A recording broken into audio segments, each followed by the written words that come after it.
അപ്പുറത്തെ വീട്ടിലുള്ള മഹാദേവനത ഇപ്പുറത്തെ വീട്ടിലുള്ള ലീലാമണിയെ നോക്കുന്നത് കണ്ടോ? നോക്കി നോക്കി അവനാകെ സ്റ്റാച്ചു ആയി പോയ ലക്ഷണാണല്ലോ.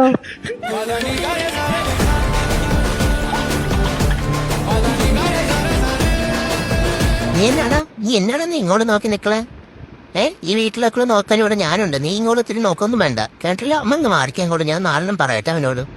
എടാ നീ എന്തിനാണ് നീ ടെറസിലൊക്കെ കയറിയിട്ട് എന്റെ വീട്ടിലൊക്കെ നോക്കി നിക്കളേ? നിനക്ക് നാണാവില്ല നിനക്ക് ഇങ്ങോട്ട് നോക്കി നിൽക്കാൻ? ഒന്നുമില്ല, നീ ഒരു റോഡ് വീലറോ അല്ലേ? നിനക്കൊന്ന് വാതർന്നൊന്ന് കുഴച്ചുവിടാടാ. നീ എന്നെ കാണ്, ഞാൻ നിന്നെ കണ്ടപ്പോ തൊട്ട് ഞാൻ കുഴക്കണ നീ കണ്ടില്ലേ? നിനക്ക് അതിന്റെ മര്യാദക്ക് ഇങ്ങനെ തിരിച്ചു ഒരു കുഴക്കത്തില്ല നിനക്ക്. നീ എന്നെ നീ കാണിക്കണ നീ. അവൻ കുറക്കില്ലെന്ന് തോന്നുന്നു. എനിക്ക് നാണാവില്ലാണ് നിനക്ക് റോഡ് വീലറാന്ന് വരുന്നത്. കുറച്ചിട്ടെങ്കിലും പോടാ.